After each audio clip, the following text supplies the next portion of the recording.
Welcome back to the Ranch It Up Radio Show, the most information packed into a 30-minute program that you can find. It's your all things ranching newscast, and so glad to be hanging out with y'all.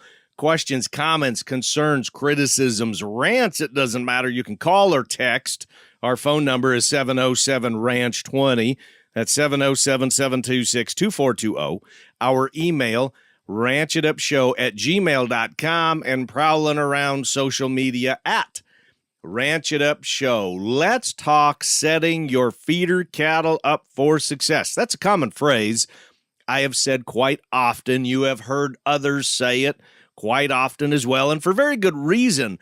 Where will those calves be sent once they are weaned from the cow? Let's take a deep dive into pre-weaning vaccination programs. This is nothing new. Pre-weaning vaccination programs have been around since the 1960s. And it is beyond crucial to have the program in place if it fits your management and your operation, of course, and if you're not selling into a particular kind of value-add program that does not want any types of vaccination. So, Dr. Philip Kesterson joins us today. Dr. Kesterson started his veterinary practice in Nebraska, focusing on cow-calf and feedlot medicine, and today is a veterinarian with Zoetis Beef Technical Services. Hey, Dr. Philip, thanks for coming on the program today. Let's start with just a general pre-weaning vaccination protocol. Well, I'll start by saying this is not new. This concept had its inception in the 60s, and its value is greater today with today's calf prices than it's ever been. And this is an extremely valuable tool. The protocol on this would be to vaccinate these calves ideally about 30 days or more ahead of weaning, with the goal being to strengthen their immune system, give them protection prior to their period of challenge, which is weaning, shipping, commingling, feed yard arrival. When we talk dollars and cents, and I know that's where a lot of people have to look at, okay, what am I spending? Is the juice worth the squeeze? I say that a lot in slang terms. Is there data back, and I'm assuming that there is, say from like Superior Livestock or Northern for that matter, where calves that have had a certain type of vaccination program that they have received X amount of dollars as a premium, if you will? We've got select vac data, particularly calves on the wean vac program, that are showing from 2018 to 2022 data that these calves were worth at sale day $17.27 a head more. What I will also add is that in a recent discussion with a feed yard manager, he gave me two quotes. First of all, he said, quote, "It's hard to quantify the value." And his second one was, "It's unreal what this is worth." This greater value has to do with much more than the dollars or the premium that's garnered on sale day. The value to the feed yard is the fact that these calves have increased performance, decreased health issues, decreased death loss, and then increased yield grade and increased yield at the time of harvest. We'd love to live in a world of premiums. We oftentimes live in a world of discount, and that makes it harder to quantify a dollar value of a properly executed pre-weaning vaccination.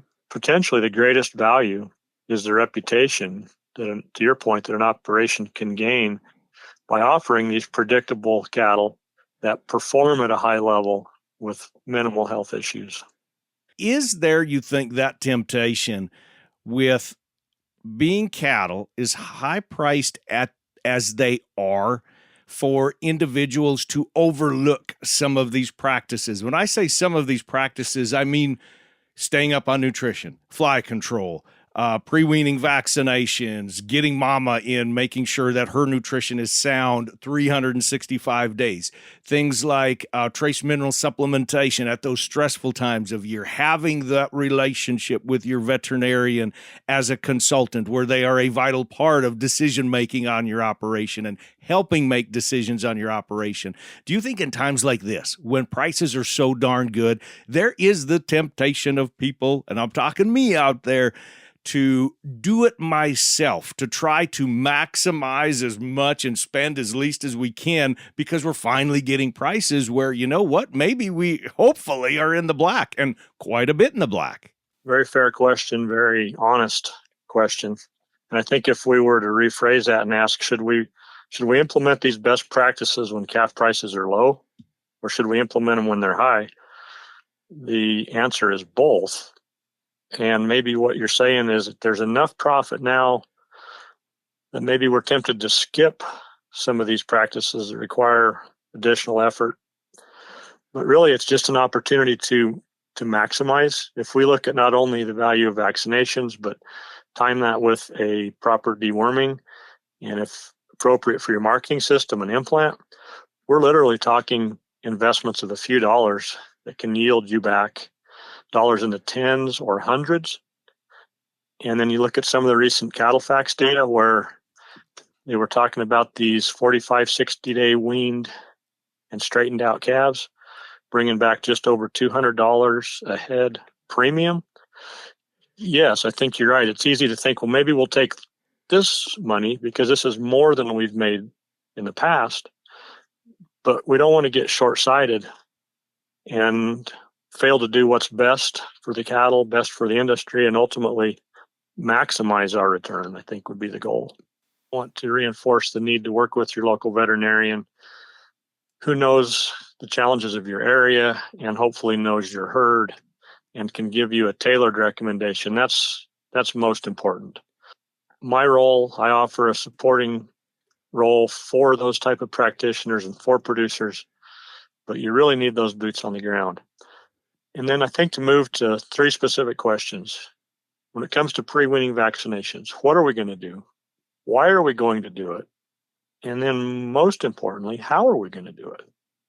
And you look at the why, we get into things like timing, product selection. Not all vaccines are created equal. Not all vaccines have the same attributes. And one that's near and dear to my heart, vaccine handling and administration. If we don't do that right, everything else is a wash. And then something we're all very attuned to, but cattle handling. Cattle that have stress in their life release cortisol, and that diminishes our immune response. We want to increase this calf value. We want to improve their protection against disease challenges. And there's obviously many, many factors that differentiate calf value. This is only one, but this is a very tangible one with some pretty significant returns. Thank you, Dr. Philip Kesterson with Zoetis Animal Health. We will have more with Dr. Kesterson later this fall about the dollars and cents attached to how we handle livestock. We're talking stockmanship. But for now, back to our pre-weaning vaccination program and how to bring the cost of vaccines down. Let's talk rebates. Saving dollars on the expense side. Really got your attention now, don't I? Brett McCoy is a regional sales rep manager for Zoetis Animal Health. Brett, first and foremost, thanks for coming on the program. It's a great day to be in the cattle business, isn't it? Week in and week out, we see sale barns breaking all-time records on various weight classes. So let's talk about maximizing that profit potential and reducing those expenses. Let's talk about how to take advantage of vaccine rebates.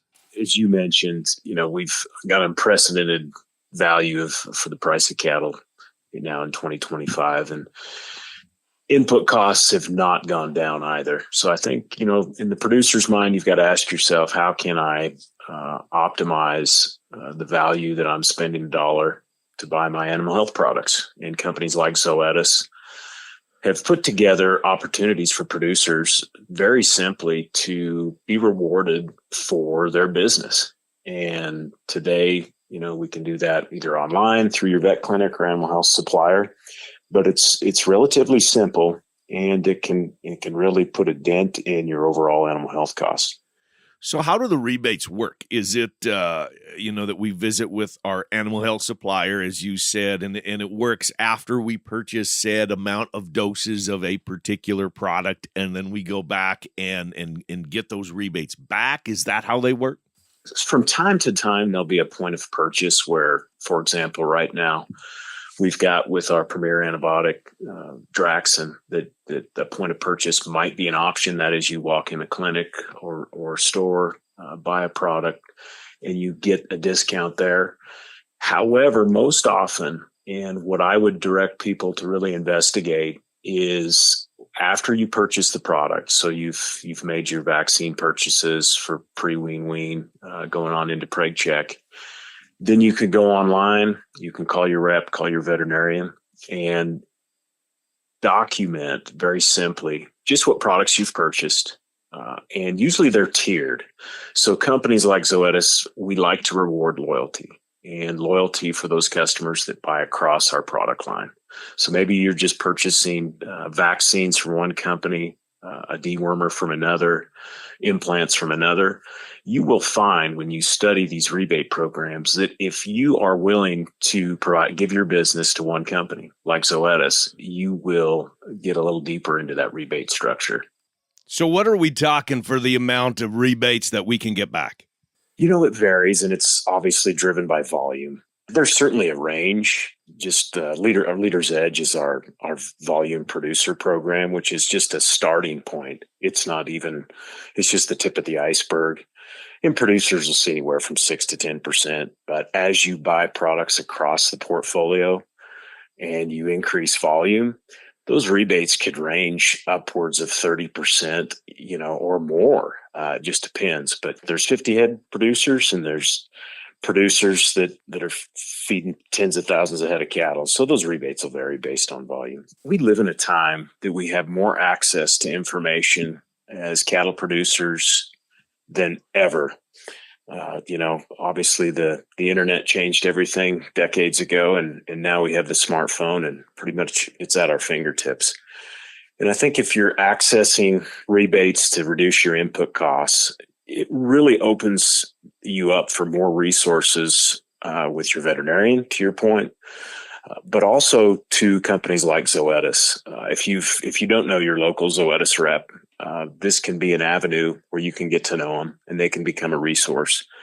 Also, tech service veterinarians and nutritionists, our VMIPS department that handles any questions on the phone that you may have the day you're gathering cattle and going to use our product or thereafter. So I just would remind everybody out there that there's a lot of information at your fingertips. There's also a lot of connections and resources in the industry. And rebates are really a way to bridge that gap, but also put some more dollars in your pocket and add value to these calves. Now, you mentioned the representative, and I want to bring that up a little bit. I know some people think, I'm just processing these 50 calves, that I don't want to bother the rep with that. I know for a fact that those reps would welcome those phone calls of saying, yes, if it can work, if I can stop at your operation, or at least we can visit about something, especially if you are in a situation where maybe you don't have that type of pharmaceutical relationship with your veterinarian. Maybe they aren't the supplier. Maybe it is a different farm supply store that you do a lot of other business with. And I encourage people to actually reach out and try to establish that relationship with the actual pharmaceutical rep. For that very reason is that it can open up a library, and they are just a good person to have in your back pocket. Save the number in your cell phone is what I'm saying, that to talk with them. Are there new products? Is there something? How do I work this rebate? They can answer a lot of those questions. Exactly. My team is always willing and able to assist any producer of any size operation.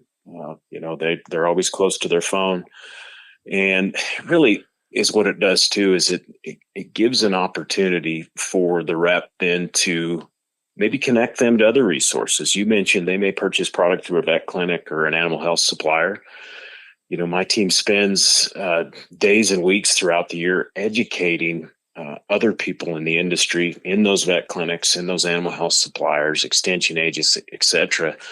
So there's a lot of resources, but certainly a great place to start is get the contact information for your local rep, and they can usually lead you in the right direction if they don't have a direct answer for you. Thanks so much, Brett McCoy with Zoetis Animal Health. I hope this pointed every one of you in the right direction. Get your animal health program in place. Get those rebates.